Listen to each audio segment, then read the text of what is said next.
Hello and welcome back to It's Investigations 2, where, what now? April 6th Detention Center holding cell?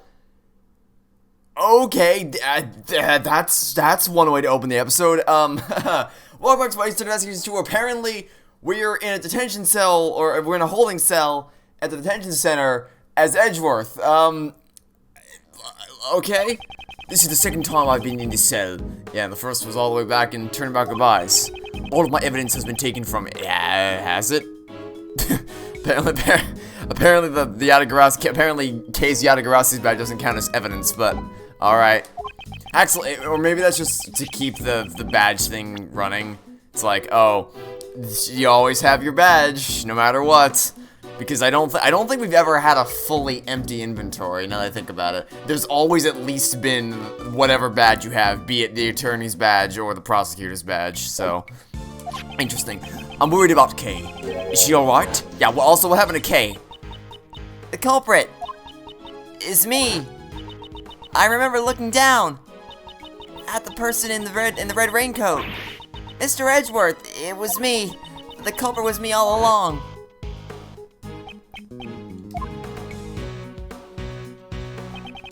You have a visitor. Please show me out. A visitor? Who could it be? Who could it be? It's a mystery. Ah, Gumshoe! Someone by the name of Dick Gumshoe. Will you turn him down? No. It'll be hard to face him, though.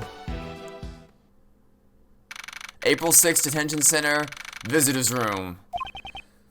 Right there. He's not going to stay and keep watch. That is odd. Usually there's a guard who just doesn't care at all about his life and he just sits in the corner. I'm pretty sure he falls asleep. Every time we go into the detention center, I'm pretty sure he's just in the corner, like, asleep. It's like, whatever, just get me out of here. It could be the most intense conversation in the world. He's just like, whatever. Anyway. Liar! George Courtney! Hush. Please have a seat. Little liar! Why are you here? I was told the detective had come. If I didn't instruct them to tell you that, you wouldn't be sitting here right now. I can't think of anything she'd need from me at this point. I should try to figure out what she wants. Okay, why are you here? Your visitation rights have been restricted to begin with. It's as if I'm some monstrous criminal. I suppose my credibility has hit rock bottom. But of course, your friends have fared a little better, though. That lawyer and that girl were both quite worked up. Mr. Shields and Emma. When I last saw them, they were given one of the gods quite an earful. What? You don't mean... Be grateful, the goddess of law has been quite busy. They were spared punishment. It certainly seems like you have plenty of time for small talk. Oh yes, Prosecutor Von Kammer is presently continuing the investigation. You were worried about them, right? I guess she saw right through me. And what exactly is your goal in coming here? Let's cut to the chase. Exactly what are you planning? I am not planning anything. There is merely a question I wish to ask. You're asking me? Yes, of course. Who else is here? Objectively speaking, you are a clever individual and you have a sharp mind. As a prosecutor, you are a highly talented and capable. Are you being ironic? Your sarcasm falls short. I am being completely sincere, and that is why I cannot understand. Take this case, for example. You are up against the PIC. There is no chance for you to come out on top. Even a child could understand, and yet you... Perhaps my younger self would not have done something so reckless. The me from before had power. That's why I thought justice was on my side. Just like you right now. However, because of a certain man, my self-centered sense of justice was broken down.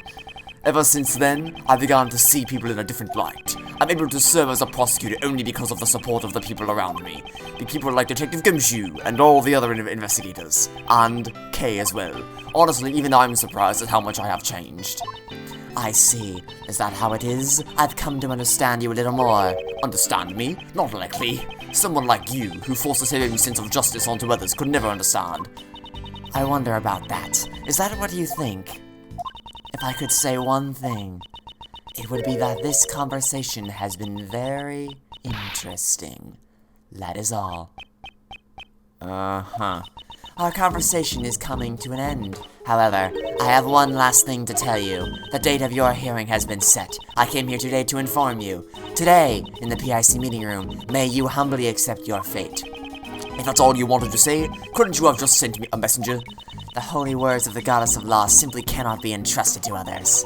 With that, Mr. Edgeworth, I bid you farewell. I shall be seeing you again later. Okay. That was an interesting encounter. Okay then. I see we still have not replaced the toilet paper in the cell. I see that has still not been fixed. Okay, bye. See you later. Can you give me some more toilet paper? I guess not.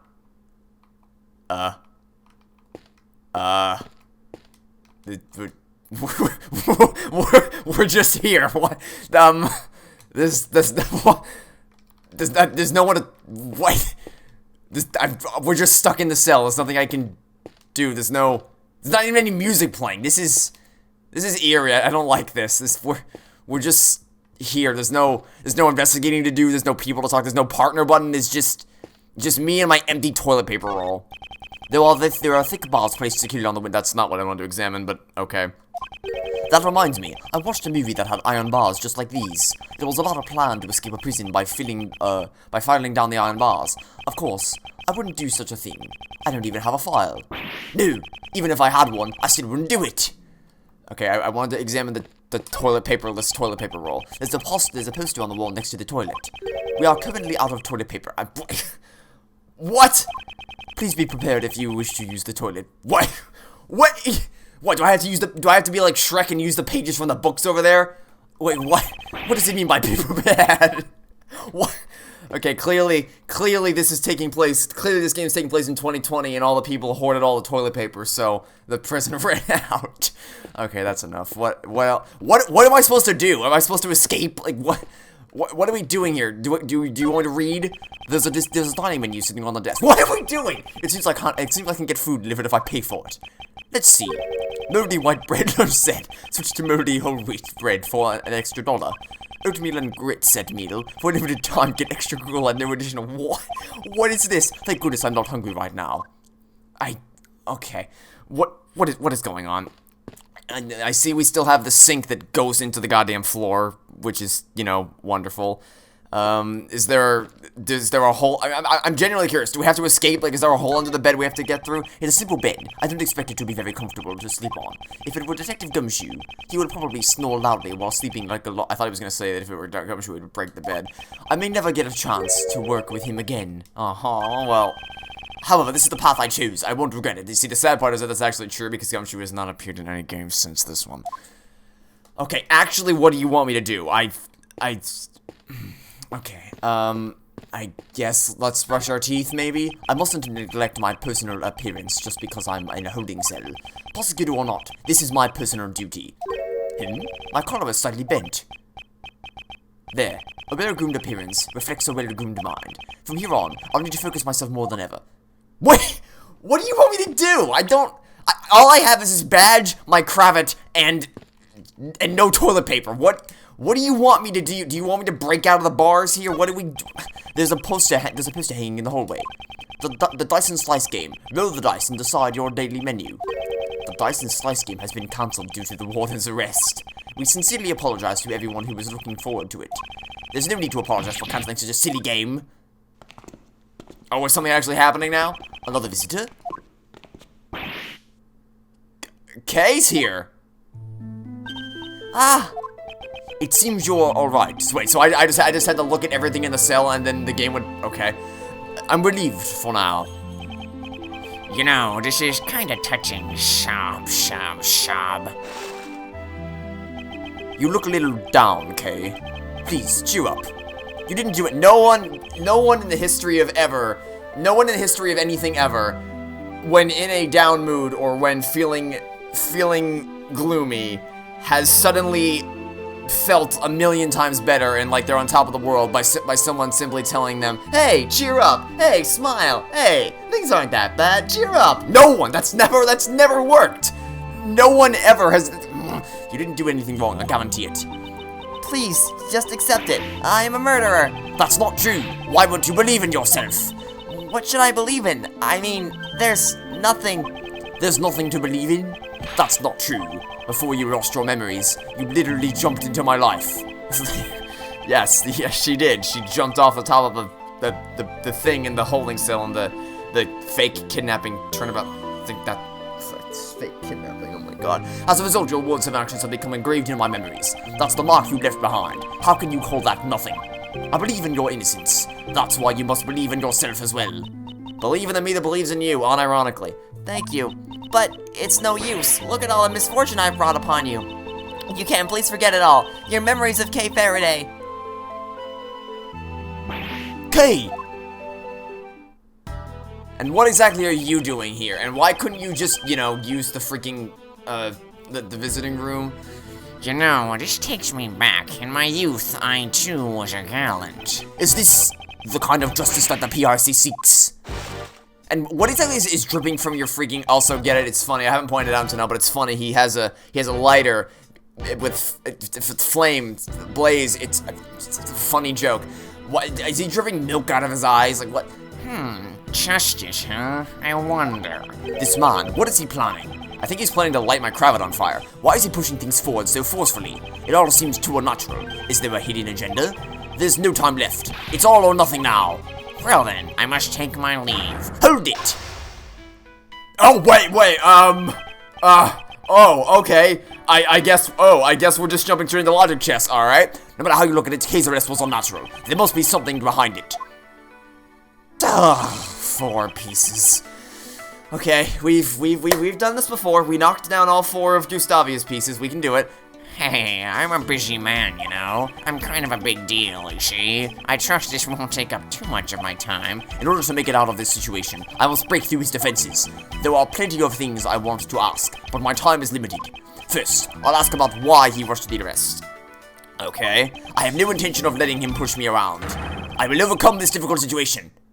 I was not expecting. Okay, begin. Logic chest begin. Why did you rush your arrest? I did not expect to be immediately thrust into a logic chest. Like this, there wasn't any build this time. It was just immediately. All right, time to play logic chest.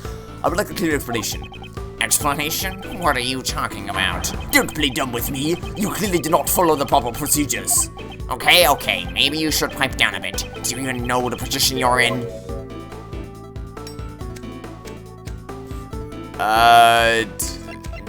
These don't get us anywhere.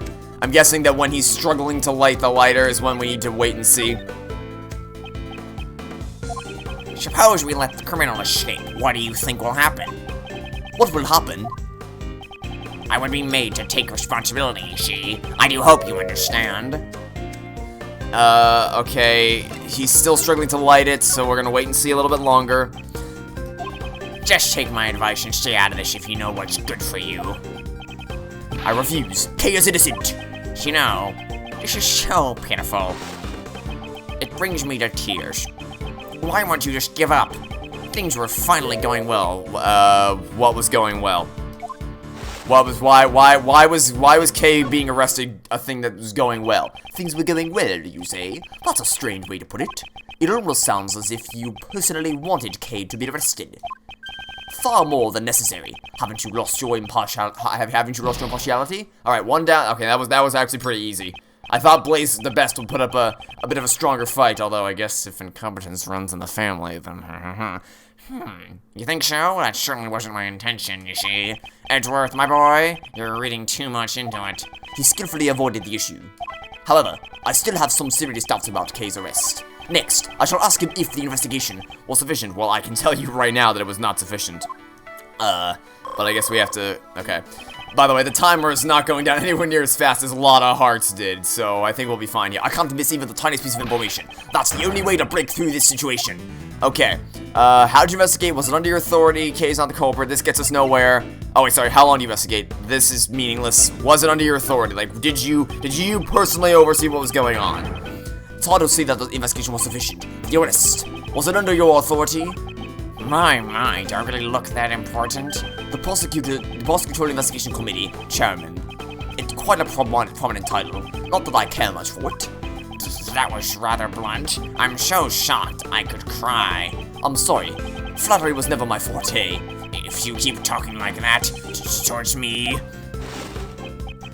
you'll never get your prosecutor's badge back. You know, I don't think he cares. I don't need my badge. He gave it up for a reason. Let me make this clear right now. I do not live for the sake of my badge. Status means nothing to me. Do you understand? Okay, well that didn't do anything. Young, so young. Let me teach you something as your senior in life. What you're saying right now, it's far too naive, you see. The look in his eyes has changed. He might respond differently to some of my questions now. This is my chance. Okay, so I have to ask him something else. This still gets us nowhere. Okay, fine. How long do you investigate? I don't know. The length of an investigation doesn't inherently determine the quality of it. You know, like quality over quantity kind of thing. How much time we'll spend on the investigation? Well, aren't you an impertinent one? Even someone like me is starting to get annoyed. What a coincidence. I feel the same way. Answer me. Was the investigation insufficient? Young folks always live life in the fast lane. That's why I like to bully them. You like to bully him? You'll regret this soon enough. Not typically something to be proud of, but okay. I'm the one bullying you. These questions are meaningless. Let's just wait and see, I guess. Here we go. You sure are quiet. Are you scared? Heh, ridiculous. I was just thinking about my next strategy.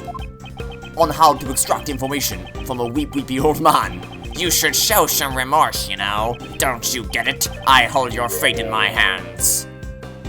Yeah, I'm quaking in my boots, I must admit. He's still messing around with the lighter. I'm gonna wait and see.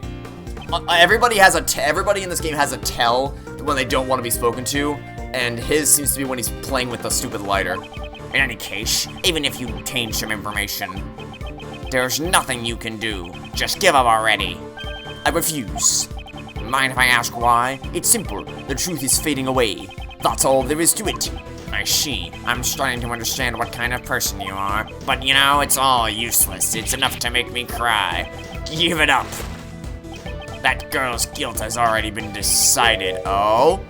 It's already been decided, has it? And why would that be, my friend? Decided? That's strange. The way you said that, it almost sounds like it was decided from the very beginning. Getting there. What are you trying to say? I'm trying to say that her arrest was planned. I don't know why, but that seems to be the direction the clues are pointing me in, so... You know.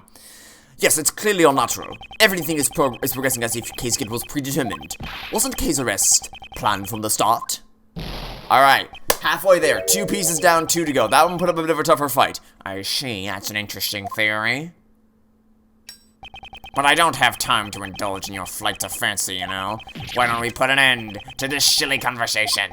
Curses! He's trying to get away! Oh? The music kicked it up a notch. Before that, I must find out if the arrest was lawful. Alright, thanks for my time back. I mean, time doesn't seem to be too much of an issue this time. I know I just said time twice in the same sentence. Whatever. It's still very faint, but I'm beginning to see the path to the truth. I can't let this opportunity slip by. Okay, I still have a lot more to ask you. Please wait. There is still something I want to ask you. I've grown weary of our little TT at TT. Please keep it short. Okay. Okay, what's the basis for your arrest? Straight and to the point. We gotta be direct. If this music is kicking it up a notch, then we gotta be direct. If I put together what you have told me up until now, I cannot help but say that there is no basis for K's arrest. Yes, I understand, you see. But, you know, it doesn't really matter either way. You can't overturn her arrest. How irresponsible. Do you still claim to be a man of the law? My, those are some harsh words, you know. You know, you're starting to make me a little angry. Okay, well then maybe cool off a bit. Let's let him cool off. You see, to be honest, I really can't answer all your questions, you know. That's just the position I'm in, you see. I'm a busy man, you know. Aren't you just pretending to be busy? That's cruel, you know. This old chunk of coal has been working like a dog. Pretending? Just what do you think that would accomplish? He's not playing with his lighter, so we gotta ask something. Are you trying to give him sympathy that doesn't make any sense? Do you want to? I'm guessing. I mean, obviously, he doesn't want to talk about it. So let's try to push that issue a little bit further. You don't want to talk about the case. Isn't that why you're trying to get away from this place? How sad. Yes, how sad indeed. Do you really suspect little old me? Yes, I do. I do suspect you, and I'm confident about it. There was clearly no basis for his arrest. My, have you forgotten? Wasn't there evidence? The mask, the letter, and the corsage. All were found in the girl's possession. All of which were probably planted. Not to mention, she even confessed. Because she doesn't remember anything. All of it serves to prove her crime. That's... Any objections? Well, not so long as you're messing with that stupid lighter, I'm not gonna object. See? You have no response. It's true, I have no objections. Although, there is one point that bothers me. This man seems awfully familiar with the evidence. To remember everything without missing a beat. That intrigues me. This could be a useful clue. Okay, well, I still have more to ask you. Oh, wait, let me guess. So now that we know that, we're gonna ask him who made the decision, and then he's gonna be like, I don't know who made the decision, and we'll be like, objection! You say you remember all the evidence. Please wait, there's something I want to ask you. I've grown. Oh wait, we've already realized, okay. Who made the decision? Let's get him to slip up. He was the one who made the decision to arrest her. I mean, it was obviously him, but he's probably gonna say he doesn't remember. Yeah, okay, well, we got you now, buddy. Growing old is a terrible thing, you see. My memory's not what it used to be, you know. Perhaps I should use that clue. Yes, indeed. You remembered all the evidence and you can't remember who arrested her? Don't play dumb with me. Didn't you remember all of the evidence in full detail just now? Stop pretending to be a forgetful old man when things aren't going your way. Still no, really? How tough is this third piece? Now then, who was the one who made the decision to arrest her? I see. You're a sharp one, aren't you? You know, I wish my son could learn from you. Oh, that's tough. Because he's a real idiot. Yes, he is. I'm not interested in your son. Who made the decision for the arrest? You're a bad man, you know. Don't you already know? The one who ordered her. Here's my question. This has been on my mind, and I know I've brought this up before, but I'm gonna say it again because it feels relevant. How exactly did Sebastian become Debeste when he's this incompetent? Like, how did he graduate law school? How did he perform well on the LSAT? How did he perform well in mock trials? How did he not flunk out immediately if he's this incompetent? Like, how did he get to where he is? Anyway, yeah, obviously it was you. Judge Courtney, no. The person right in front of me, I'm certain of it. Okay, 3 down, 1 to go. That one was quite the battle. Okay, still 1 more to go. Jesus Christ, Blaise is, a tough opponent to crack, apparently. You make it sound like I committed some kind of injustice. I mean, you probably did. Guess I'll have to clear that up. My honor's at stake here, you see. Very well, I'll continue to play along with you until you are satisfied. What is most crucial here is how much this man knows about this case. If I can get him to reveal that. That took a lot of time, but not because not because the timer went down. That's because that was just a long section. If it's do or die, if I can overcome this, I'll reach the truth. Okay. So you seem to know quite a bit. That's what we want to press, so we're gonna push it. You seem pretty familiar with the case. I'm a wise man, you know. I'm familiar with most things, you see. Oh, really? Most things, huh? Alright. I don't think it was very wise of you to arrest Kay in this case.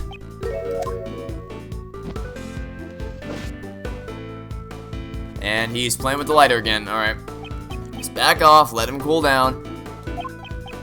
I'm a very busy man. I can end this conversation at any time I want, you know. Don't you forget. I mean, that's the case with both investigations games. No one has an obligation to talk to Edgeworth about anything. But they're not in the courtroom, so they can just, like, walk away at any time. But, you know, whatever. Don't you forget about that. This would have already been over if you had simply answered my questions. If you give me a proper answer, I won't take any more of your time. I will ask you once again, why are you so familiar with this case? I read the case files. Oh, you know, for someone who was so busy, and yet you still somehow had time to read the case files, huh? Honestly, it was quite a drag, you know, but it's my job, so what could I do? Because of my position, you see? I can't just skip out on it. Sob.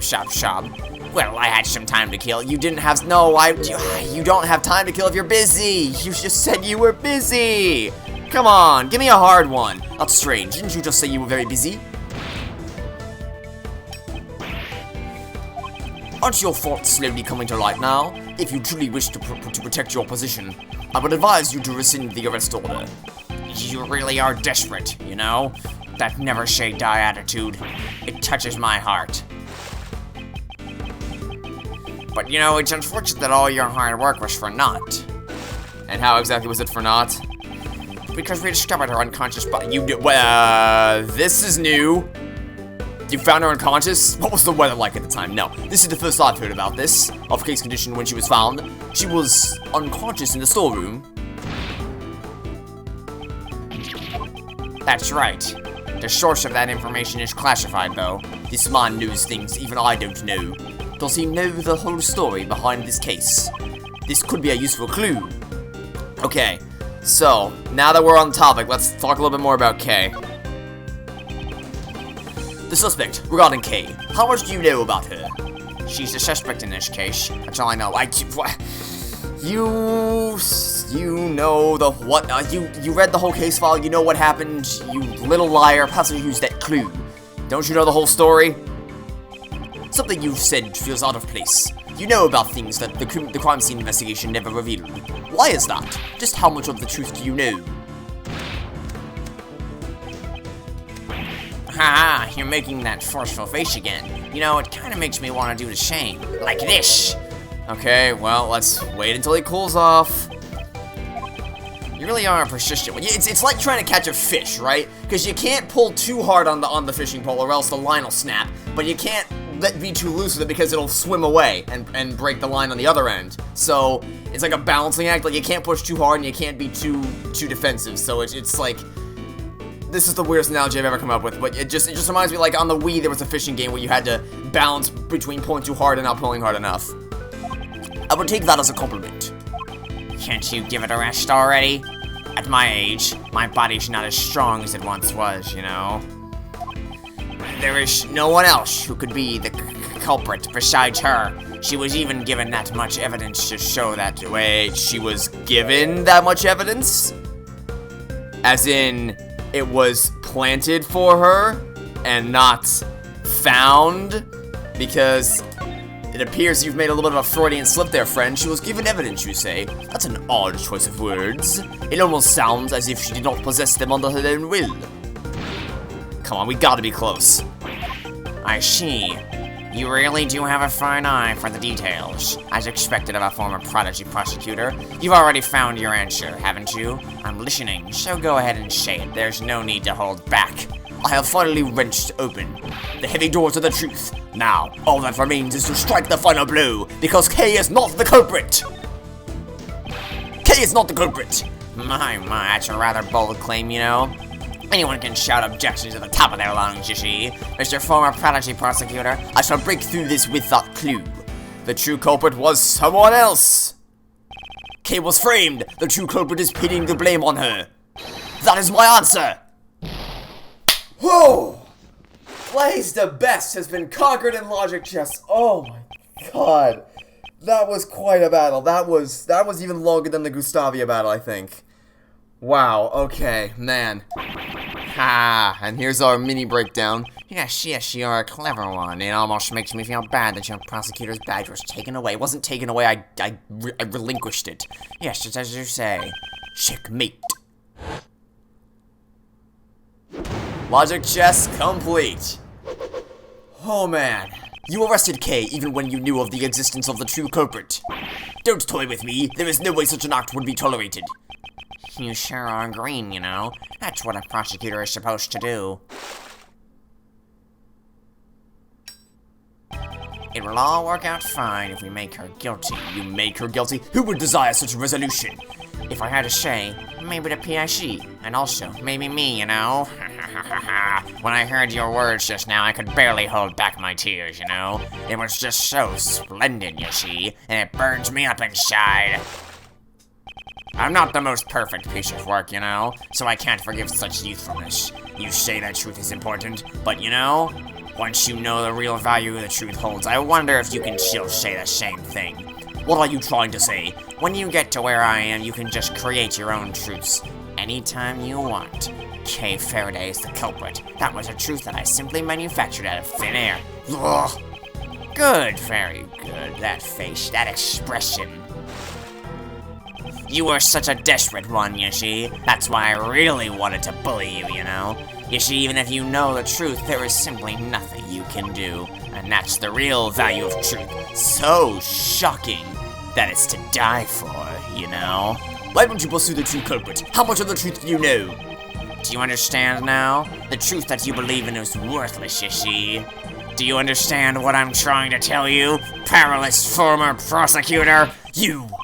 Oh, scary, scary. You know, I guess the friends of a heinous criminal are also quite heinous themselves. Blaise, you! And like this, you see, one more person will disappear before me. Here comes the waterworks. These tears of mine just won't stop, you know. Well, aren't you a piece of work? At least the game's not doing anything to hide the fact that he's the villain. Like, they're actively encouraging it. Everything will be decided in today's deliberation. Kay's innocence. I will definitively prove it.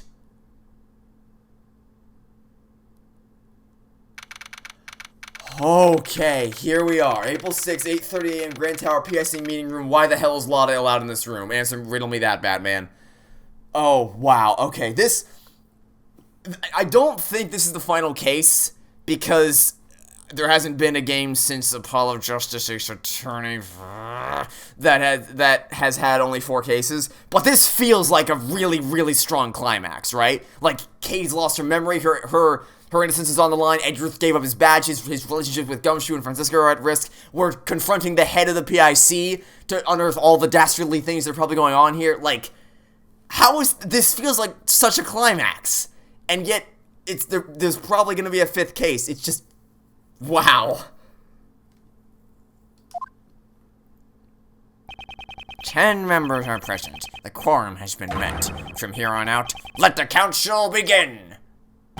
Today's deliberation shall be about Miles Edgeworth's aptitude and ability as a prosecutor. So now we finally arrived at the opening of this case. Let our members discuss this matter with a clear conscience of the goddess of law. A clear conscience? Don't make me laugh. Courtney, please give us your report. On April 5th, Prosecutor Edgeworth carried out an illegal investigation and resisted arrest. He was arrested by 2 of our members, who caught him in the act, myself and Blaise Debeste. Prosecutor Edgeworth disrupted the investigation of attorney Jill Crane's murder. He claims that the culprit, Kay Faraday, was arrested without sufficient evidence. Even now, his claim remains unchanged. Tell us more about the murder incident. On April 5th, the victim's body was found here in the PIC meeting room. Regarding the details... I, Sebastian Debeste, the best prosecutor, will enlighten you. The prosecutor in charge, Sebastian Debeste, will explain the rest of the details. The murder happened on the night of April 4th. The victim was one Jill Crane. On the same night... Is he wearing a Blue Badger mask? Okay. On the same night, a black market auction was being held in this very meeting room. I guess Miss Crane was taking part in the auction. Yup. The murder occurred in the middle of the auction, did it not? When Miss Crane was found, she was dressed like the conductor of the auction. However, based on the fact that the auction continued after the murder occurred, I deduced... Yeah, yo, you didn't deduce shit, buddy. You have not expended one singular brain cell in this case so far.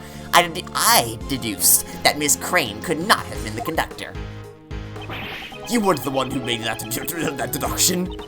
Sebastian, please show everyone the basis for the arrest of the culprit. You got it, Justine. Kay Faraday was unable to bear the weight of her good conscience. I believe you mean her guilty conscience. Yes, it was her guilty conscience that drove her to confess the crime. According to her confession, on the roof of this building, she met a figure in a red raincoat on the viewing platform. So Crane was wearing a red raincoat? Yes, that's correct. The culprit used the conductor's clothes as a red herring to mislead us. At the time of the murder, Miss Crane was wearing a red raincoat. It was I who discovered the raincoat near this. Oh my god, Debeste. He did? I'm sure it was the forensics team who found it. To be more precise, it was the forensics team under Sebastian's orders who discovered it. I thought as much. According to the blood analysis, The person in the red raincoat and Miss Crane were the same person. The decisive evidence is the culprit's own confession. She testified that she killed her. That's right. The culprit is Kay Faraday. It couldn't have been anyone else but her. Well then, Edgeworth, if you have any objections, let's hear them. I have no objections. I see. It seems all the fight's gone out of you after your little overnight stay. I have no objections to your claim that I investigated illegally. I admit to that. However, I object to the claim that Kay is the culprit. I will testify that Sebastian's investigation was fair and just. Of course it was, Justine. Don't you know that I'm the fairest of them all? Oh my god! Will you shut up for like 3 seconds with your arrogance? Edgeworth, my boy, despite how things may seem, I actually kinda like you. If, and this is just an if, you see, if you were to withdraw your objection, you might be sitting on this side of the bench tomorrow. I'll ask you one more time. Edgeworth, do you have any objections? Don't take me for a fool. I advise you to watch what you say. This man is the one who should watch what he's saying. I'm talking about the case, not about a chair. I demand a testimony. By all means, let me hear it. I want to know how the PIC understands this case.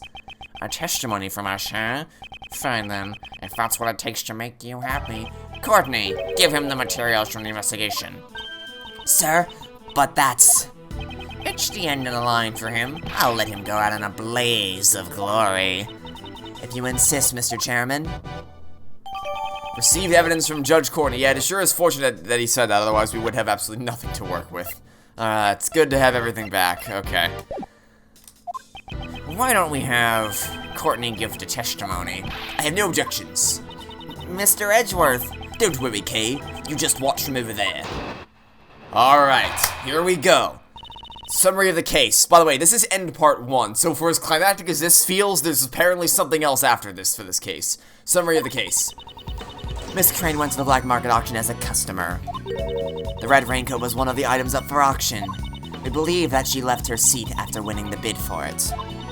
The only exit from the storeroom is the hatch that leads to the viewing platform. Miss Crane went out to the viewing platform where she was attacked by Kay Faraday. That was how she met her end, and well, that's obviously not correct, because we have the photo showing the person in the red raincoat in the storeroom with blood on her hands. So very clearly, like, regardless of the attack on the upper platform, she did not die on the viewing platform because her hands are bloodied here. So clearly this was after the attack. Please try again. The red raincoat was up for auction. Is that a fact? It is quite likely. The red raincoat had been a piece of evidence in the assassination attempt on the president of Zhengfei, as you well know. Originally, it should have been stored in an appropriate place. But when I asked about it, I learned that it went missing. And it somehow made its way to the black market auction? Certainly a natural conclusion. My, well done, Courtney. Your explanation is as clear as ever. I am much obliged. Prosecutor Edgeworth, will you concede defeat now? Sorry, but I don't plan on it. I see. I am relieved. Relieved? What does she mean? Best guess, she doesn't actually want us to lose the prosecutor's badge, and she's like trying to. She wants us to prove that we're worthy of it. So she's like, yes, thank God he didn't give up. Come to think of it, her reason for questioning me yesterday remains a mystery. Just what is she thinking? Okay, well, before we can worry about that, first things first, you're just wrong, buddy. Regardless of the attack on the upper platform, she definitely did not meet her end, because we have a photo showing her alive after the fact. So I'm gonna need you to try if you want to prove Kay's the culprit, you're gonna have to try a little bit harder than that when we have photographic evidence.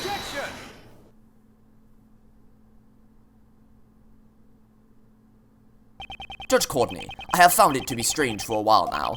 Why is Miss Hart here with us? She is an eyewitness to this case. Isn't it only natural for her to be in attendance? Aw, shucks. Yeah, I reckon I'm more of an ear witness than an eyewitness. Heh, it seems that gaining the trust of others isn't your strong point, Judge Courtney. Perhaps I simply do not wish to be as tactless as you. It appears you have failed to get the witness to tell you the most vital information. Please look at this photograph. This was taken by Miss Hart. This photo seems to have been taken in the storeroom. And what of it? According to your reasoning, the incident took place on the viewing platform. However, Miss Hart encountered the incident in the storeroom. That's right, it had taken place just before this photo was taken. Wait, if that's true, then Justine's reasoning... Exactly, it does not hold up. What? Miss Hart, allow me to ask you again. You saw the person in the photo with your own eyes, correct? I sure did. I seen him plain as day with my own 2 eyes. And what did you think at the time? I figured I was about to get me some big scoop, you know? I guess that makes sense. That's not what I meant. What did you think of that person? Huh? Well, I reckon she'd help me bring home the bacon. Bring home the bacon? Are you mocking me? Aw, shucks. Don't make that scary old face. It was just a harmless little joke. The person in the red raincoat, I reckon they were the culprit. I hope you understand now. The crime occurred in the... Prosecutor Edgeworth, I cannot understand your argument if you did not say it out loud. If you had simply asked, I would have been more than willing to explain. Explain what? The sounds Miss Hart heard may not necessarily be related to the case. That is impossible! Enough of your excuses! Was the voice that Miss Hart heard really that of Miss Crane? Such a shady conversation must have had something to do with the case. What did her voice sound like? Her voice? Well, it beats me. How was I supposed to know? They were both using voice changers. Yes, the voices Miss Hart heard have been altered by a device. We must therefore question whether or not they have any bearing on this case.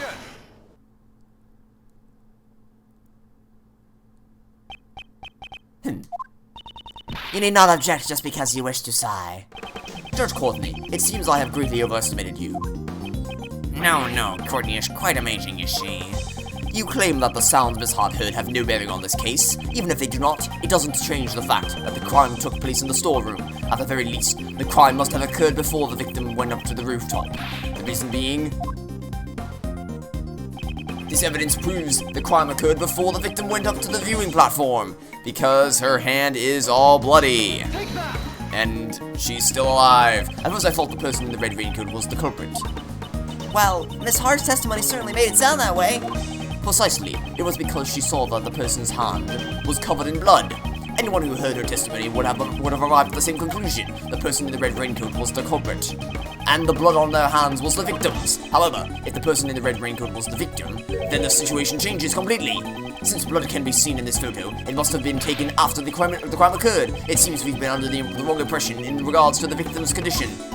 The photo shows the true condition of the victim. The victim was still alive after the attack, as I said at the beginning. The victim was definitely attacked in the storeroom. Immediately afterward, the victim was seen with blood on her hands. That must mean the victim was still alive even after she was attacked. The blood on her hand must have come from her own wound. No way! Are you saying that she died from a hand injury?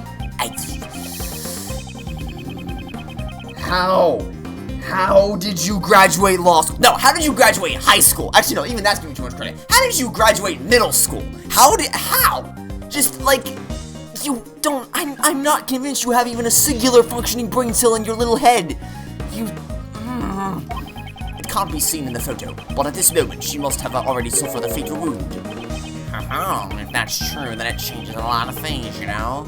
It seems you understand. This refutes the allegations against Kay. Kay encountered the victim after this picture was taken. I believe at that point in time, the victim was already on the verge of death. It's likely Kay just happened to be present when the victim reached the end of her strength. That is quite the coincidence. Indeed, I can only say that she was at the wrong place at the wrong time.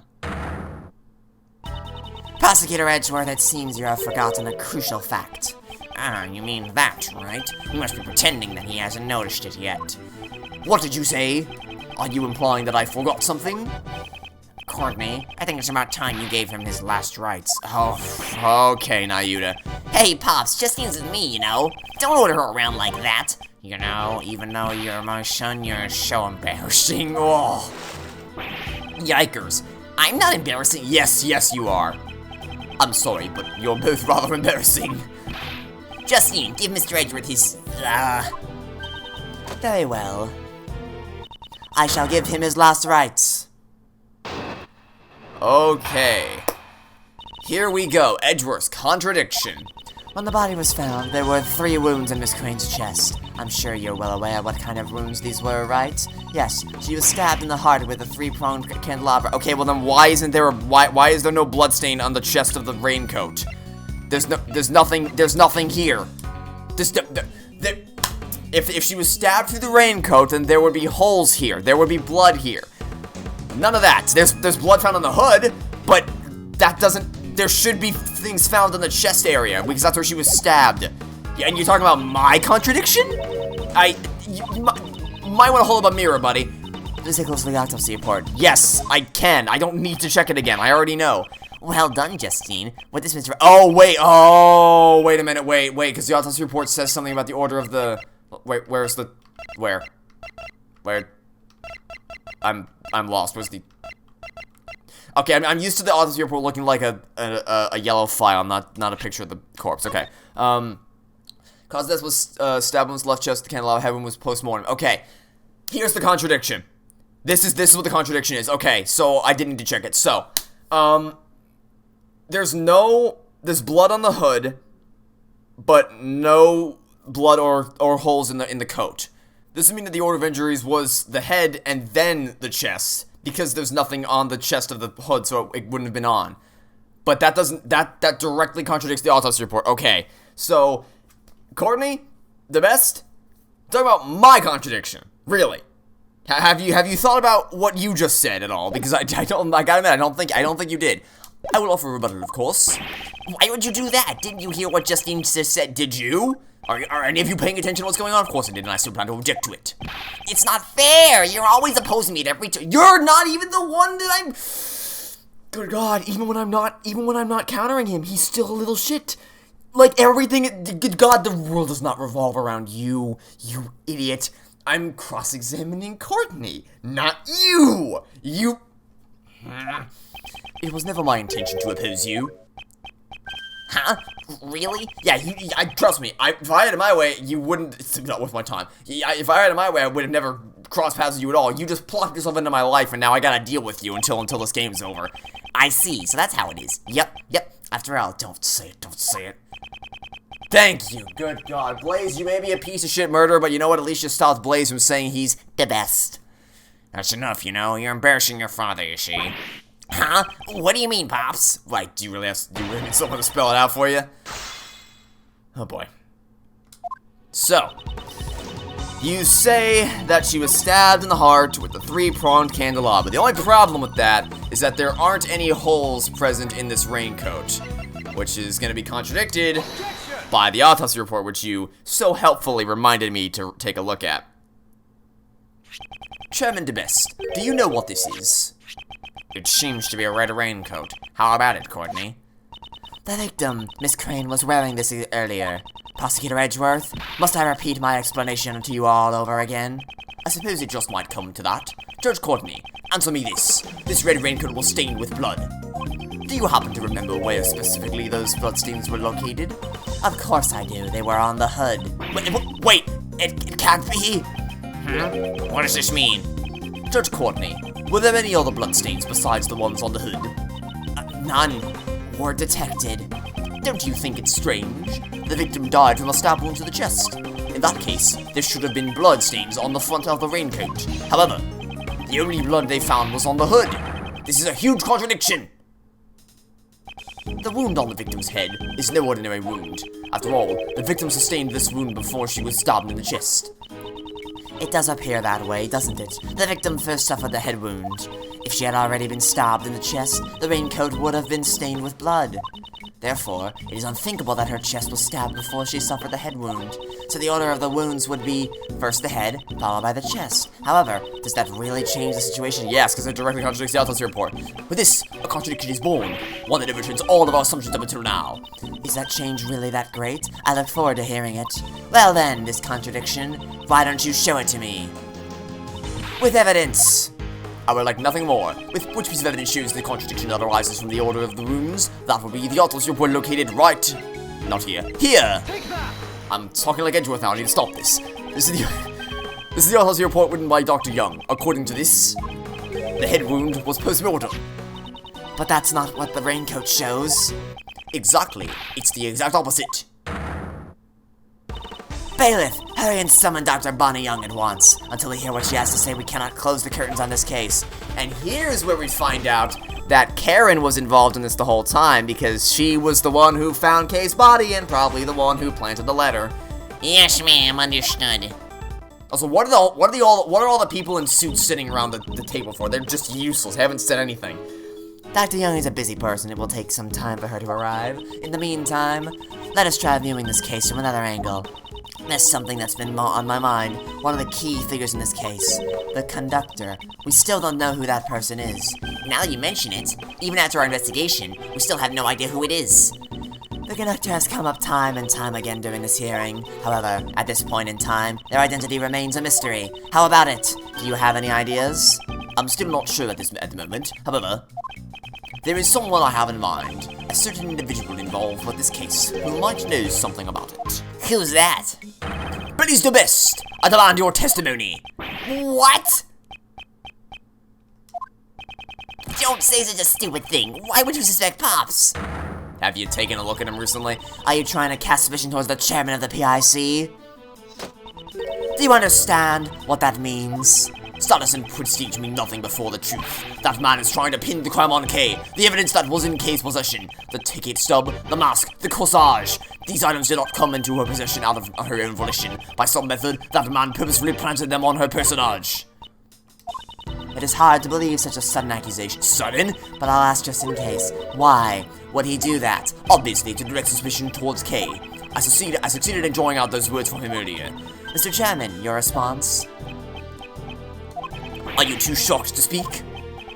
And what of it? Perhaps you didn't hear me. I said, what of it? You say that you drew out some words from me, but you don't have a shred of proof, you know? No one else heard it but you. It just doesn't work like that, you see. Or do you have something else? You know, some kind of basis for your argument? His confidence. He also showed it at the cell. Prosecutor Edgeworth, I would like you to explain once more. I trust we have your permission, Mr. Chairman. But of course, I'm pretty interested in this matter myself. I'd like to know just what part of me seems criminal to Edgeworth. How much time you got? There's no one as honest as I am. Oh, really? How can you say that with a straight face? Let's start from the top. The fact that the auction was held in this room is what cause for suspicion. This is the PIC meeting room. I imagine it would be difficult for non-members to enter.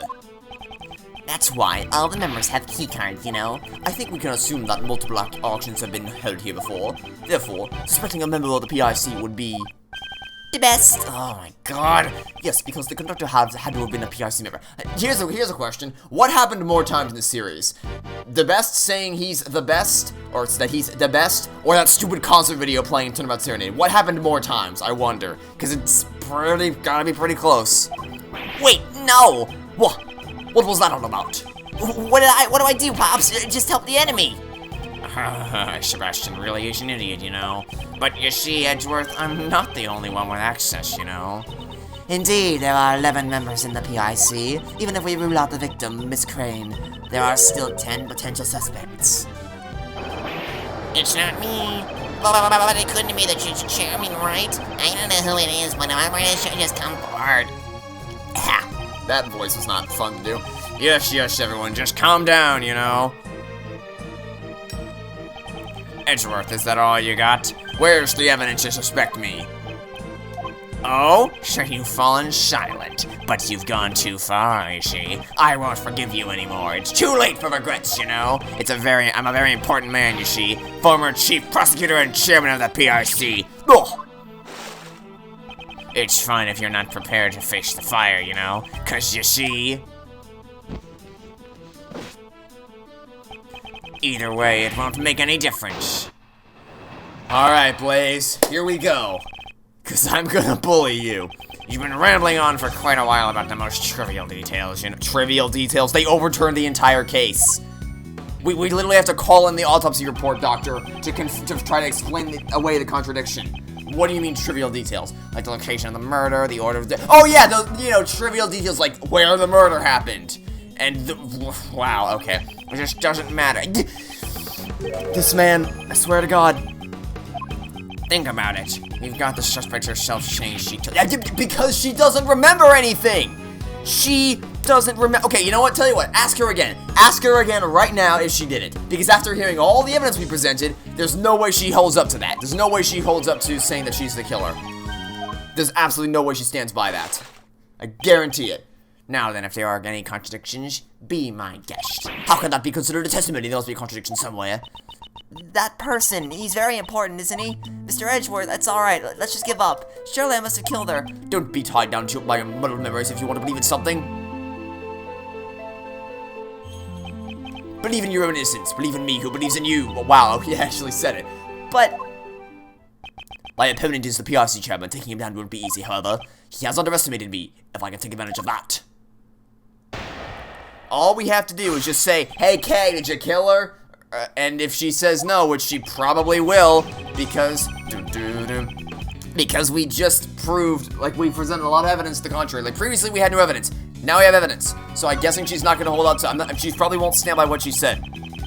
So you just ask her again, because she does not remember what happened.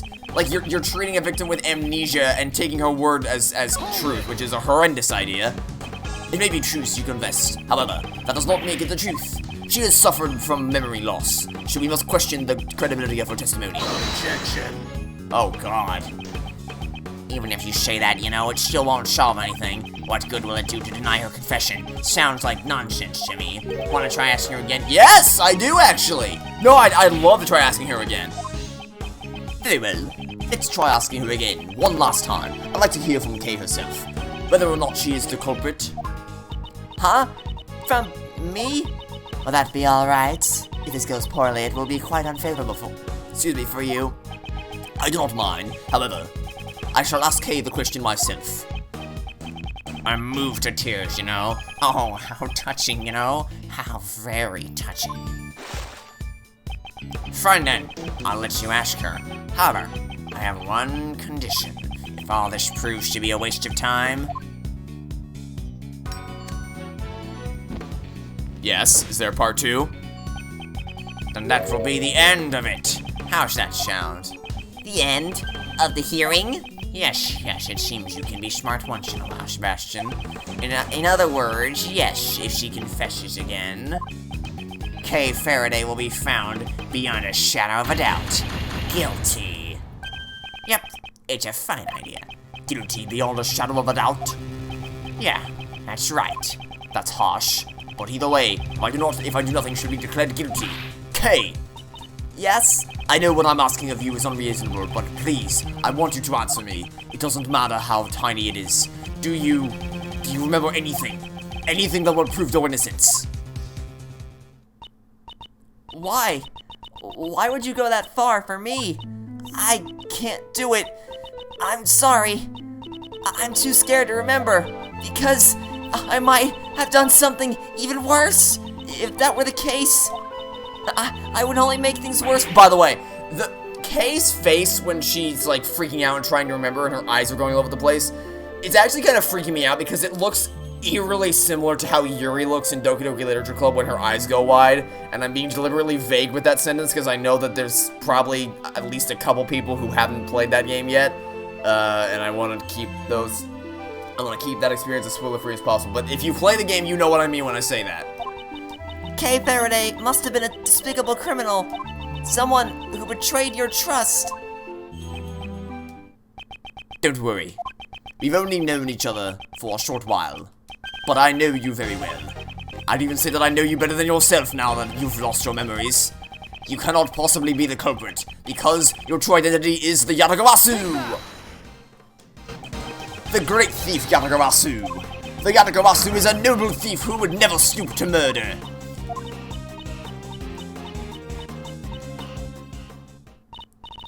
Oh, that was a short use of the Pursuit theme. No, it's useless. After all, no matter what, that memory still... Okay, yeah, well, you also remember the moon on the... Can we talk about that? You also remember that the moon jumped across the whole sky over the course of one night. You also remember that the man was... Or the guy, the person in the red raincoat was floating in midair, like Mary Poppins, so... Your memory is not exactly to be completely trusted, my friend. Like, I can't wait to find out how the hell you're gonna explain the moon jumping to the other side of the sky over one night. The Earth and the moon do not revolve that quickly. Anyway, okay, let's keep going. That means I must have...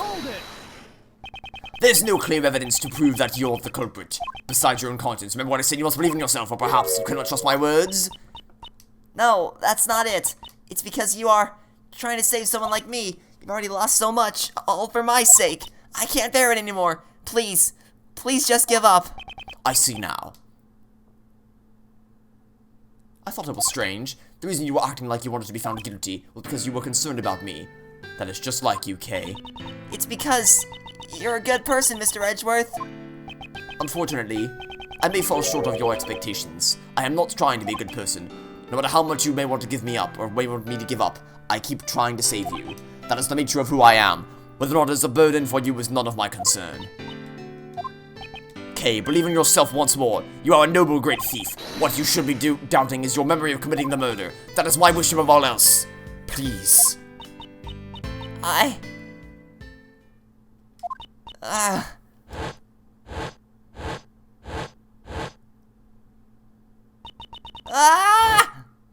Kay! What is it? Did you remember something? If she remembers something now, it'd be like a bad movie.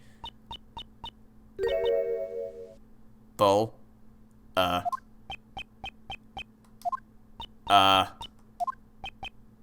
Bull? Prosecutor Edgeworth, please ask her to clarify. Well, Kay, what do you mean by bull? I remember now. The person in the red raincoat had that with her. Oh? Wait, Is that true, defendant? Yes, Your Honor. The court hereby accepts the defendant's statement as a new piece of testimony. Quite messing around, Courtney. A testimony like that cannot be accepted, you know. Your objection has been noted, sir. However, testimony about the victim's belongings has been lacking up until now. Nevertheless, you know, her vague memories cannot be trusted, you know. Her memories are vague? That would be bad for us as well. Didn't you say this earlier yourself, Mr. Chairman? Since we have the suspect's confession, we don't need to worry about the trivial details, so then we decide to doubt her memories. Then we must also doubt her confession, which is the main foundation of our case. Are you willing to do that, sir? You're right. Well, never mind then, I shall leave it to you. Thank you very much. We did it. It was touch and go for a while there, though.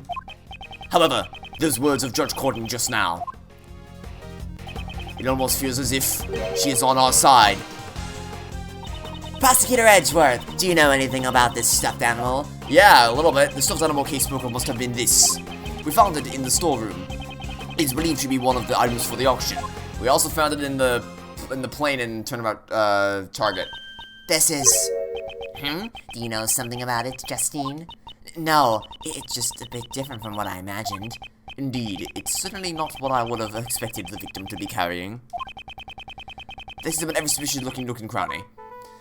Okay, we haven't had to examine things in a while. Let's see, we have a red tail and red hair. We have, why is one of the horns missing? That's my question. Why do you only have one horn? The left horn is missing. There's a hole in the stuffed animal. Seems this hole is where the horn is inserted into. I guess his head isn't stuffed with cotton. I wonder what's inside. Perhaps I should examine the other side. Okay, you want me to check the other horn? Fine, we'll check the other horn. Let's see what wonderful things come out from doing this. The right horn seems to be fine, but the entire balance feels a bit off. This horn, it looks like you can move it. What? Oh. What was that buzzing sound? It seems this toy is equipped with a recording device. A recording device?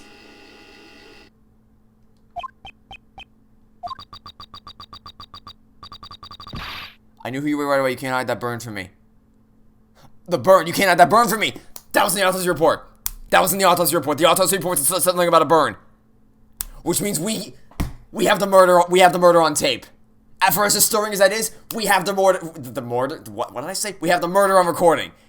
I don't know exactly how this is gonna be helpful, but I know for sure that this is gonna be recording of the murder, because the autopsy report mentioned that burn. And if both this and the autopsy report mention the burn, then this has got to be a recording of the murder. Silence, huh? I've been waiting for my chance to get revenge all this time. Yeah, that's exactly what this is. Is this the moment of the murder? Who could have recorded something like this? Stuffed animal data updated in my organizer. There ain't no doubt about it. This here was what I heard. We cannot verify when these voices were recorded. What do you mean? It's also possible they aren't related to the case at all, if only we had some video. We don't need video, we have the audio. That's hogwash. I'm telling you, that right there was the conversation that I heard. The victim was holding on to it, right? I reckon it must have been recorded when she got attacked. That certainly is a possibility. However, your testimony alone is insufficient. I require something with a little more credibility. Okay, how about the fact that both the autopsy report and the recording mention the word burn? Again, her words. It almost sounds as if she's trying to give me advice. Judge Courtney, there's no mistake that those voices were from the incident. Please recall the audio that was recorded by the stuffed animal. I knew who you were right away. You can't hide that burn from me. If we compare this part of the recording with a certain piece of evidence, we can prove it. This evidence shows that the recording took place during the moment of the crime. The autopsy report, and exactly what part of the autopsy report shows that. This part shows that the recording took place during the moment of the crime. That would just be the fact that this says the burn mark right here.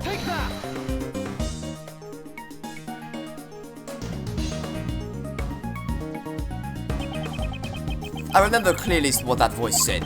You can't hide that burn from me. On the victim's hand was a burn mark. Indeed, just haven't much if you see one of it. According to case testimony, the victim had been holding a stuffed animal, and it just happened to record the characteristic of the victim, namely the burn. That's just a coincidence. I mean, it could happen, right? I do not think so. It is hard to believe that all of this is simply a coincidence. The voices on the stuffed animal were most likely recorded during the incident. One of these voices must belong to the true culprit. From what we've heard, it must have been the one who was doing most of the talking. But what's the point in the end? We still can't tell their gender or identity, you know? Well, identity we can probably say with confidence that the culprit was the one who was actually running the auction, because if the auction kept going on even after the murder happened, then he must have had to have been the conductor. So, you know. It seems the situation has become quite clear. The conversation Miss Hart overheard was between the culprit and Miss Crane. That's what I've been telling you from the start. And from this, we will understand a new fact. Please enlighten us then. I trust you have no objections, Mr. Chairman. Do what you want. According to Miss Hart's testimony just before the incident, two people came up from the auction hall using the lift. It must have been the conductor and one of the auction guests. They probably went there to settle the payment after winning a bid, and then it was there that the crime was carried out. Since the auction continued after the crime took place, we're led to a single truth. This is the true fact that we have arrived at. The culprit is the conductor! I just pressed the X button, not the A button. Because I'm used to I thought I was presenting evidence. I don't know why whatever. Since the conductor was the only one who could keep the auction going, we can conclude that the deceased victim could not have been the conductor. Justine, please be quiet here, okay? Finally, you're shutting him up. If the conductor was not the victim, then they must have been the true culprit. Please wait, that alone is insufficient. Okay, how about the fact that there's blood on the lift? Because the only reason that they would have moved the body from the lift from the upper storeroom to down here was for us to hide the fact that that storeroom existed. And the only person who would have had a reason to do that is the person who was running the auction. Certain traces left at the crime scene led me to believe that the culprit is the conductor. Well then, please show it to us. What were the traces left at the crime scene? They were the blood on the lift. Take that! This is a piece of evidence that shows the culprit is the conductor. I don't quite understand. What? If you don't... What? There are people who said they don't understand, you know. What? But the whole reason that it was moved into the thing... What? Oh, wait. Maybe I need to show the... Maybe I need to show the fact that the bloodstain's down here. If the culprit was conducted, they would have wanted to hide something. 100% that. Yeah, but what I said should have worked. Alright, let's try this instead.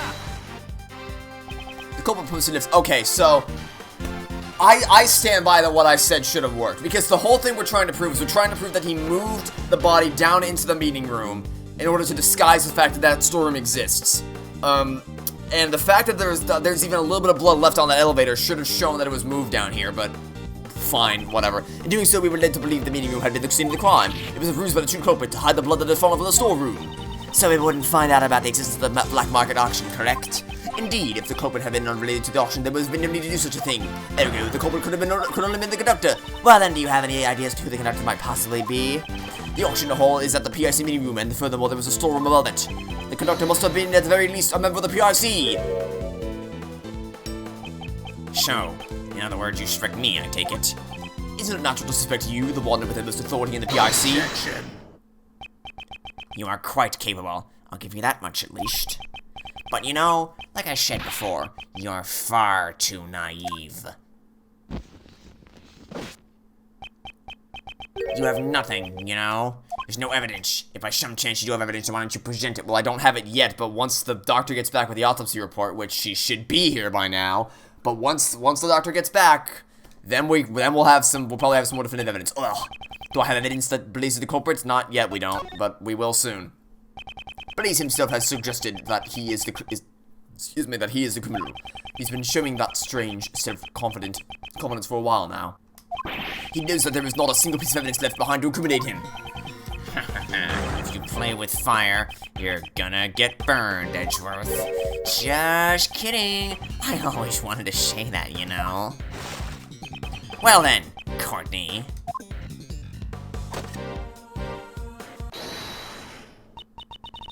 I reckon! I just remembered something too! Blah!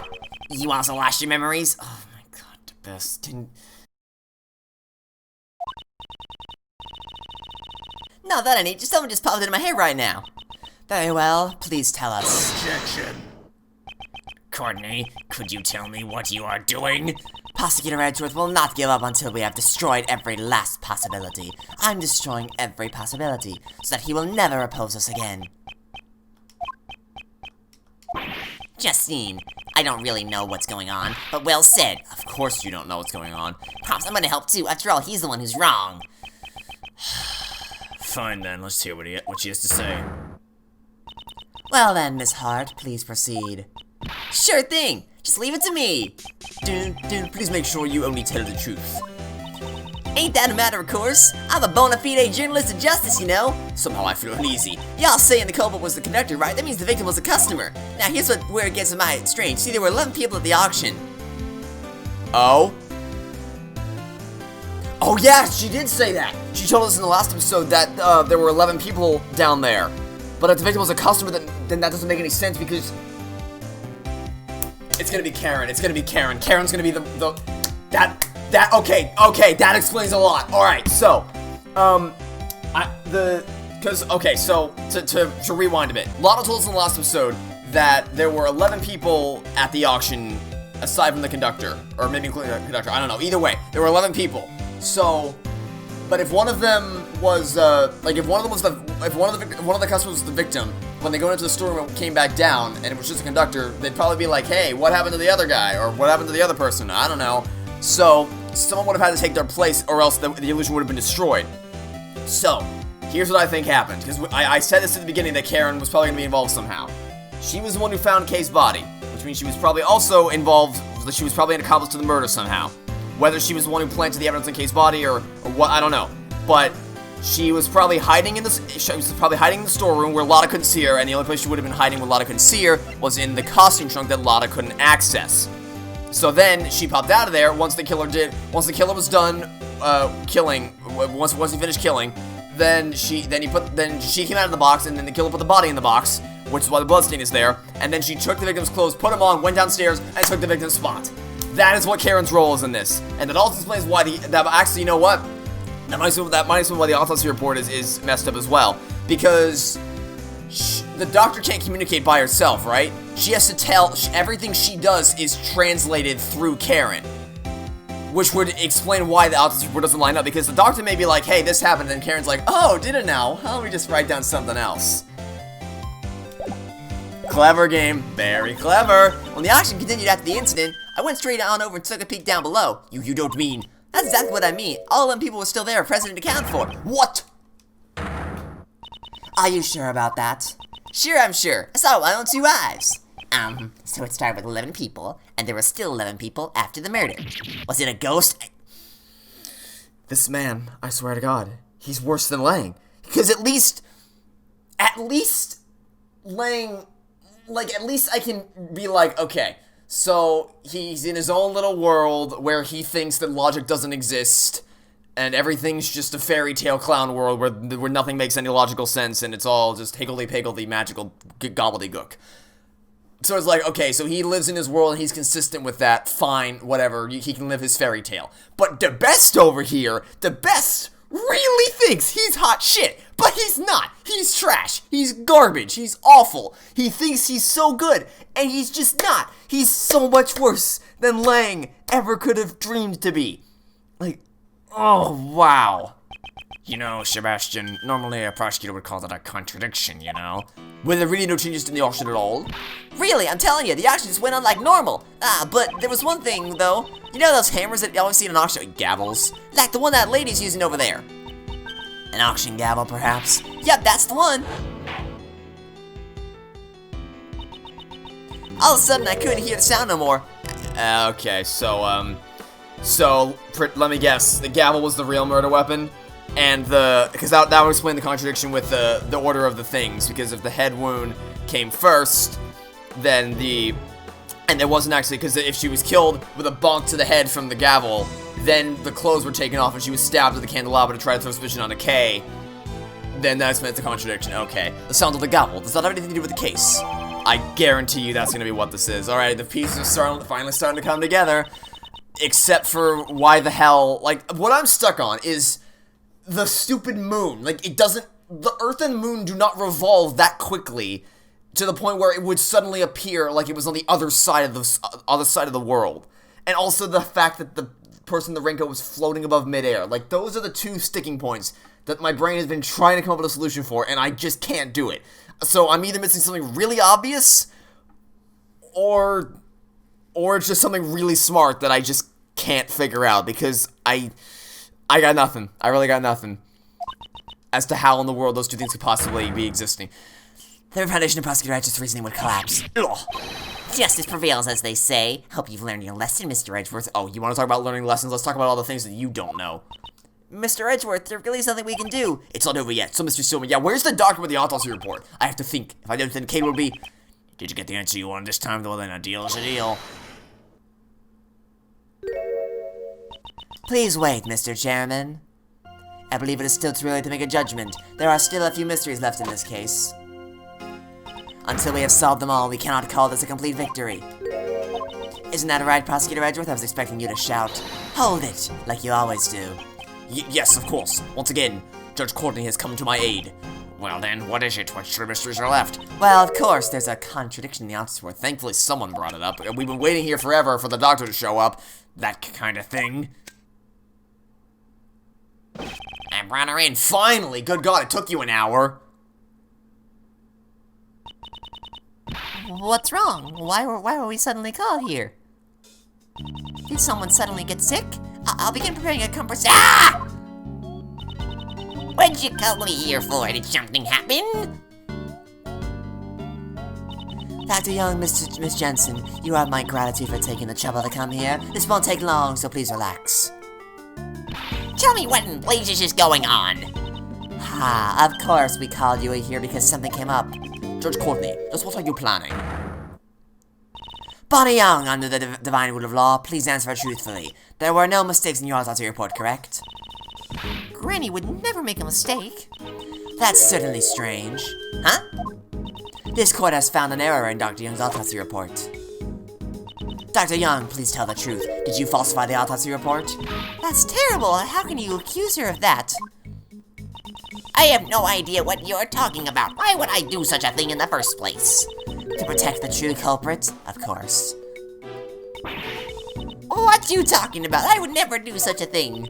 How strange. In that case, why would there be an error in the autopsy report, I wonder? Prosecutor Edgeworth? What do you think? Oh, I expected you to press into a statement like you normally do. Why is she taking control of the situation and trying to help me? I don't know what her goal is, but I must play along. If the autopsy report you gave to Sebastian had been authentic, then the error should not have been there. Wait a minute, I didn't do anything. That is what we will figure out from this point on. Firstly, Dr. Young, I'd like to hear your testimony. Why do you want to hear her testimony? It'd be pointless. I will be the one who decides whether or not it's pointless, not you. There are patients waiting for us. Why, are you the only doctors there? Ow! Well, anyways, we don't have time for this. Is there any way I could convince you? This is of the utmost importance. Mr. Miles Edgeworth, Granny says she'll testify, so please, try to finish this quickly. If we don't return soon, there will be people in terrible suffering. And yet you were lollygagging about on the viewing platform earlier. I promise you, this won't take long. Only if she tells me the truth, of course. Ooh, double testimony. 2 people at once. Well, I mean, technically not, because anything that Dr. Young says is just going to be translated through Karen, but still! 2 people. There are no mistakes in Granny's autopsy report. I've been working with corpses longer than you've been alive. There's no way I'd make a mistake in writing the autopsy report. Yeah, well, see, the thing there is that so we can't really, because I don't think it was her. She seems too genuine for it to be her. That's why I think that it was Karen. Plus, she actually has reason to be the accomplice. So I want to press more on that to see if I can get her to say specific, because everything she ever said is translated through Karen. So I need to get her to say that, and then we can crack a hole in the testimony. Yes, that's right, you know, there's no way she would falsify, you see. Under the name of the goddess of law, do you swear that this testimony is the truth? Of course, Granny would never tell a lie. She wouldn't. But you would. We were asking Dr. Young. We do not need to hear from a third party. I'm not a third party, I'm on Granny's side. Uh-huh.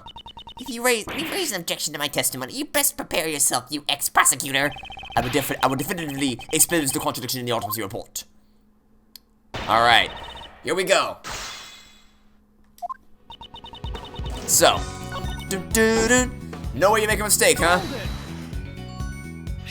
The victim wore this raincoat after suffering a blow to the head, and yet there was not a single drop of blood on the front of the raincoat. Therefore, it is impossible for the head wound to have been post-mortem. Ah, well, that's...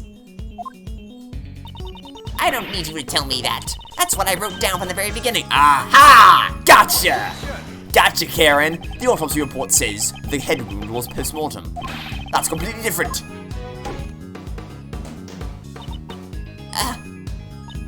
Yeah. I relate to Karen what to put down the autopsy report, And that, my friend, is gonna be where we have a lot of an issue. after that, it was none of my beeswax. Relayed to Karen. Please elaborate on that. I relayed everything to Karen. After that, it was none of my beeswax. Oh, really? Well, in that case, Karen, you want to explain why you falsified the autopsy report?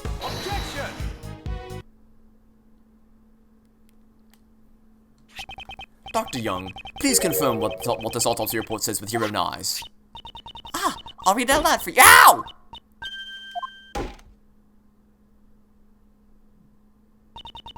This autopsy report wasn't written by me. What? What do you mean?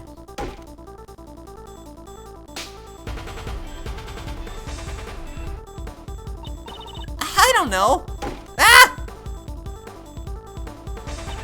But Granny, I can't say that. Ah! I love how Granny just does not give one singular shit. Miss Jensen, if you are trying to keep the truth in the dark, then... in place of the goddess of law, I shall hear your confession. Judge Courtney is talking with Dr. Young in private.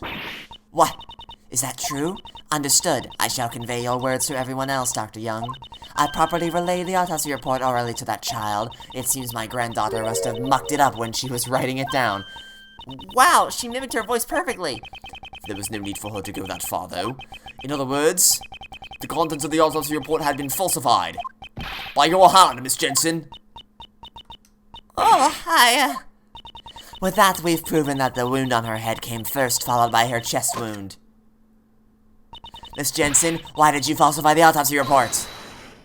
Hold on a second, she never said she falsified it, you know? She just made a teeny tiny mistake when she... That's not a teeny tiny mistake. Postmortem and antemortem, some kind of... No, they don't! They are completely opposites. This has the very definition of falsification. Miss Jensen, why would you lie? Kay, ow! I want you to tell me too. Why would you do something like that? Granny, but I... Because you falsified the autopsy report, Kay fell under suspicion. Tell me why you did it. I can't say. I just can't say it. No. Not I don't want to say, but I can't say. You're all a bunch of bullies, you know? Ganging up on this poor girl who loves her grandmother's show. She is totally unrelated to this. I think we can forgive her for one tiny mistake. Getting awfully defensive, aren't we, Debeste? That won't do. Aren't you the one with the most to lose if she testifies? What are you saying? You see, as a former prosecutor, you'll have to speak a little more clearly, you know? Very well. As you wish, I shall answer clearly. Miss Jensen played an essential role in this case. She was an accomplice. Miss Jensen falsified the autopsy report in order to assist the true culprit. Ow! Oh, this girl is an accomplice? What's your basis for that claim? Because if she wasn't an accomplice, then people would have noticed the fact that there were only 10 people in the room. It was impossible for a single person to commit this crime in the first place. The crime could not have been committed without at least 2 people, namely because the number of people wouldn't match. If the conductor was the culprit, and one of the auction guests was the victim, it would contradict the witness's testimony that there were 11 people after the incident. What now? You got a problem with my testimony? No, your testimony is actually what's going to help us. Not at all. Rather, it is because I believe your testimony. That's why an accomplice must exist. So you still won't admit that your reasoning is wrong? Yep, if you think my reasoning is wrong, then prove it. Up until now, we had not even considered the possibility of an accomplice. However, if there had been an accomplice, it changes the entire story completely. If the accomplice took the murdered auction guest's place, then the number of people remains 11. I see now, so that's what you're thinking. But you know, wouldn't that have been quickly discovered? Miss Jensen and the victim have similar physiques. If she wore the victim's mask, she could have easily taken her place. Miss Jensen, did you switch places with the victim? I wouldn't. Who was the conductor? In other words, tell me who was the true culprit. I can't. I mean, that would also cause trouble for Granny. Ow! But, Granny... I will accept whatever wrongs you may have done. Just tell me everything. Granny! Oh god, okay, she's, wow, whoa, okay. Her bun hair just exploded. As I thought, it appears you really were the accomplice. Miss Jensen, why? Miss Jensen, would you please tell us? Yes. It's okay, Granny. I'm fine now. I switched places with the victim, Miss Crane. So you admit to being the conductor's accomplice? Yes, I helped out the conductor. I don't really know why, but for some reason, the conductor was expecting to be attacked by Miss Crane. The conductor expected an attack from the victim. They were so sure it was going to happen that they came up with a plan to counter it. A way to beat the victim at her own game. And that's when I was called in. I was told to wait in the storeroom before the auction began. Whoa there! You ain't fooling my eyes! If you were waiting in the storeroom, I reckon I would have bumped into you. No, you wouldn't have, because she was hiding in the costume trunk, which you previously admitted to not being able to open. So, yeah, it's not exactly how it's not gonna work out. After all, I'd been up in that storeroom the entire auction. Yes, but you couldn't open the trunk, and the reason why you couldn't open the trunk is because that's where she was hiding. I'm telling the truth. I wonder about that, you know. Can we really believe a girl who would falsify a report? There should have been many places to hide in that storeroom. Then by all means, tell me, where'd our little nurse hide? The place in the store where Miss Jensen hid was inside the costume trunk. She hid inside the costume trunk. A costume trunk, eh? Ah, now that you mention it, the box was already there before I snuck in. I figured I would hide in there myself, but it was wrapped up and nice and tight with a chain. And it was locked too, so I had to give it up. I suspect that when you sneaked into the room, Miss Jensen was already inside the trunk. Yes, it would have been bad if one of those guests from the auction had opened the lid after instructing me to hide inside. The conductor was wrapped a chain around the costume trunk. I think they went downstairs using the lift shortly thereafter. It was right before the auction.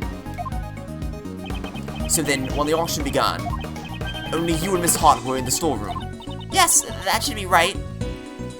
By the way, that'd be terrifying. Like, if you were stuck in a, if you were just locked in the costume. Because for all she knew, this could have been a trap, and she could have just been left there to suffocate to death. That would be horrifying. There was one time I was on a cruise ship, when I was super, super young, and the bathroom door in our, are they called staterooms? Is that what they're called in cruise ships? Yeah, they're called staterooms. Okay, so I was in the bathroom in our stateroom. The lock was busted. So I was in there. I went to the bathroom. I washed up and everything. And then when I was trying to get out of the bathroom to, you know, go back into the stateroom, the door wouldn't open. So I was like trapped in the bathroom, and I was really, really terrified because I was like 6 years old.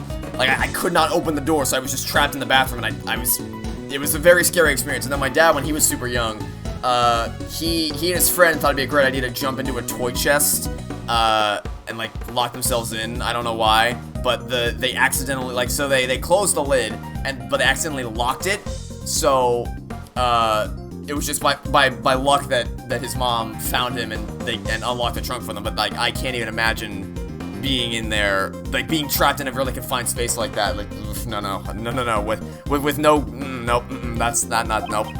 When a certain participant made the winning bid, the conductor committed the crime.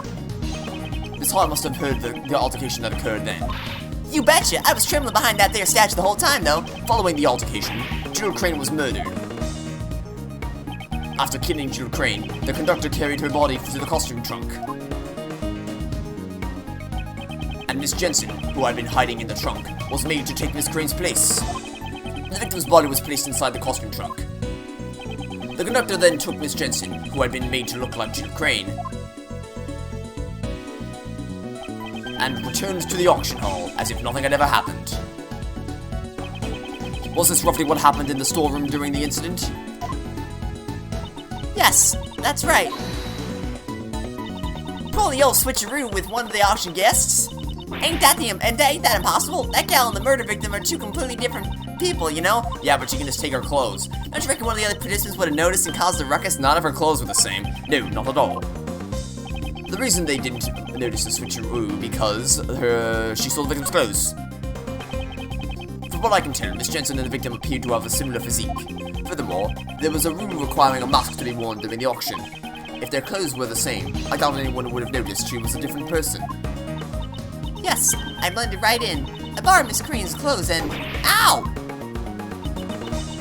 You mustn't embarrass the dead like that. I know, I also thought it was pretty heartless to leave her exposed like that. So when the conductor wasn't looking, I covered her up in the raincoat that was up for auction. So she was the one who put the red raincoat on the victim. And then, the auction resumed as if nothing had ever happened? I reckon I took the picture of her in the red raincoat after that. That'd make all the facts line up. After I took the photo, I went over to the lift to sneak a peek down below. I witnessed the 11 participants, and then I hightailed it back behind the statue. Don't tell me. You were hiding there the entire time until we found you? Nah, that's... How should I put it? What is it? Did something happen? I didn't mention before, but after that I might have dozed off a little. To be more precise, I fainted? Well, something like that. So something did happen? It ain't no big deal. It's kinda embarrassing to say, though. There was this huge thump sound all of a sudden. I was a little surprised by that. That was probably the sound of Kay falling down the hole. It was right after I had just witnessed a murder, so I was shaking in my boots. My heart sort of tightened up, so I was off to La La Land. When I woke up, it was already the next day, around the time y'all came by the storeroom. I see, so there was a large sound. Mr. Hart, I take it you do not know what transpired in that storeroom beyond this point? I guess, but after the auction, all the masks were properly returned. So I reckon the participants had to exit through the storeroom, just like I done said. Miss Jensen, what were your actions after the auction resumed? I took the victim's place and participated in the auction. The conductor instructed me to win the bid for the costume trunk, because the body was inside it. It would have been bad if another auction guest won the bid for it. You didn't realize the box was empty? No, we only found out when I came up to the storeroom to pay the bill. The conductor was with me and told me to go search for her immediately. And then, I found another girl collapsed in front of the ladder. Kay. Yes, she probably fell down from the roof and lost consciousness. Maybe the victim left the hatch open when she went up to the rooftop. I understand now. Kay was surprised at seeing the collapsed victim and did not notice the open hatch. She must have missed her footing and fell down into the storeroom. but she still says she saw that. That's what I don't get. She saw the red raincoat, which, I mean, Shelly the Killer has that stupid red raincoat, but that still doesn't explain why he was floating or why the moon was on the other side. I'm trying real hard here, but I got nothing. Miss Hart, I have determined that sound that you made faint. It was like the sound of Kay falling onto the storeroom floor. That might have been it. Though I reckon it'd be kind of pathetic to faint over something like that. Willis Jensen found the unconscious Kay. Miss Hart was also unconscious behind the statue. The situation is becoming clearer to me. Miss Jensen, please continue your story. After I found Kay and the victim, I put them both in the trunk. If the customers at the auction found out, there would have been a huge commotion. Was this an order from the conductor as well? Yes, it was. But since I secretly decided to put the raincoat on Miss Crane, I had disposed of the raincoat without the conductor noticing. So the conductor didn't anticipate the raincoat becoming another piece of evidence. And finally, we dressed Miss Crane in a spare conductor's outfit. I see. In doing so, you made the victim appear as if she was the conductor. In the end, the auction ended without anyone noticing anything. Miss Jensen, your crimes have become clear. If you know anything else, please hold nothing back. I want to help you more, but that is all I know. If I had to say, there was just one thing that bothers me. When I took Miss Crane's place, I borrowed her clothes, but there was no way for me to borrow her hair. Ow! What kind of coroner's assistant goes around stealing a corpse's hair? I would think that robbing the deceased of their clothes would be questionable enough. Both the color and the length of our hair is different, so I was worried about how to disguise it. However, the conductor even had a wig prepared for me. A wig? He had two of them. He had what? Why? Inside the costumes trunk, there was both a straight wig and a wavy wig. A straight wig? Why? 2 wigs. Why were there 2? Who knows? Maybe it was a precaution in case the victim had changed her hairstyle. That's what. I ended up using the straight wig to match Miss Crane's hair. So that means the wavy wig was left unused. That is very, very bizarre. Is that really all you know? Yes. Yep, that's really all I know. So that means you don't know who the conductor is. I'm sorry, I only knew that person as the auction conductor. I never saw that person without a mask on. The conductor seemed to be on guard towards everybody. I mean, like, we obviously know that it's Blaise Debeste. The problem is proving it.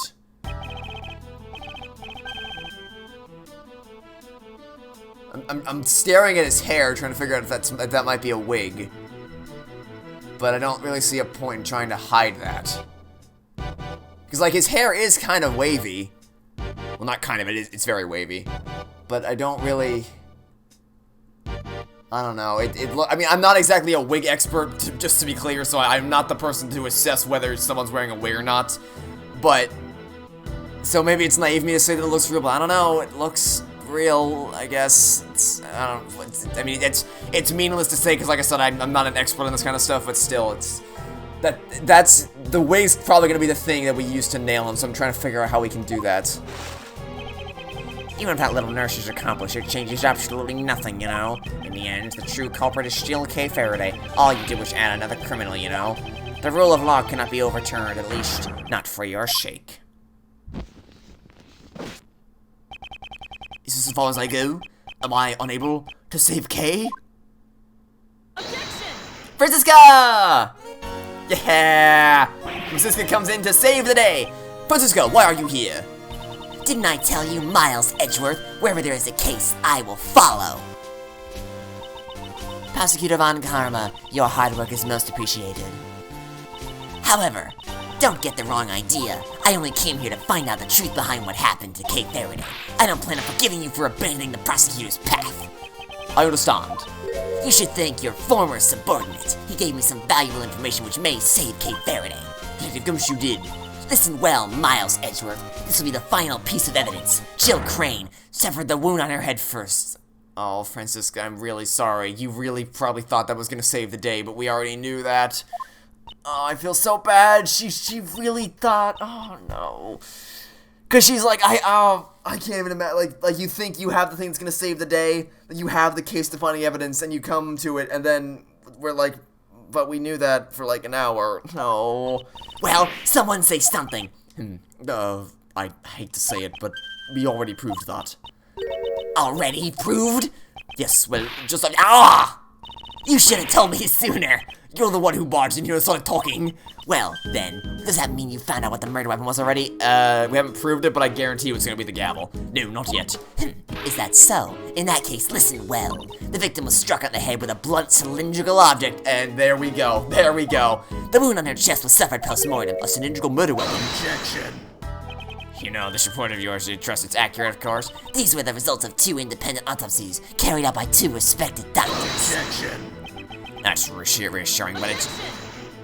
Interpol is after the black market auctions, and I'm the prosecutor in charge of the investigation. The victim participated in the auction. Therefore, it is only natural for me to investigate. I see. Clever girl, little Von Karma. Then it has been settled the victim died from blunt force trauma to the head. Autopsy report updated in my organizer. Unfortunately, the murder weapon is yet to be found. Well, we may not have found it, but we know what it is. Just knowing the shape of the murder weapon gives me an idea as to what it might be. Hey, in my investigation, we didn't find any of the murder weapons, you know. Oh, well, if you didn't find anything, then by all means, I mean, it must not exist. If you consider the conductor's possessions in the crime scene, the answer should become clear. The blunt cylindrical object used was, an auction gavel. It was something this conductor had in her hand during the auction. Namely, an auction gavel. An auction gavel? We didn't find anything like that. If the culprit is the conductor, it is possible that the gavel may be the murder weapon. However, that alone is not reason enough, wouldn't you agree? Of course, I have proof to back it up. This piece of evidence proves that the murder weapon is actually the auction gavel, which would be the loudest testimony, so let's just go ahead and present that. According to Ms. Hart's testimony, after the victim had been murdered, it seems she suddenly stopped hearing the sound of the gavel during the auction. However, she had been able to hear it up until then. Why was that, you ask? It was because it had been used as the murder weapon and was covered in the victim's blood. It became necessary to dispose of it. Isn't that right? Blaise Debeste! I'll have a search for the murder weapon performed immediately. Well, good luck with that, you know. You've gotta work as hard as you can while you're young, you see. He's completely confident that we won't find it. Well then, while the search for the murder weapon continues, I hereby call for a brief recess. Wow! That was a freaking episode! There was so much to that! That was an awesome episode. We uncovered so much. We had logic checks, we had all the deductions, we got to rub it into Debeste's face some more, we got some character between Kay and Edgeworth. What an episode! I can't wait to keep playing. Okay, that'll be it for now. Thanks for watching. Stay tuned for next time, and hope to catch you all later today because Phineas from Across the Dimension finished. So now I can actually release 2 episodes a day. So I'll catch you all later today for some more Ace Attorney Investigations 2, Miles Edgeworth. Goodbye!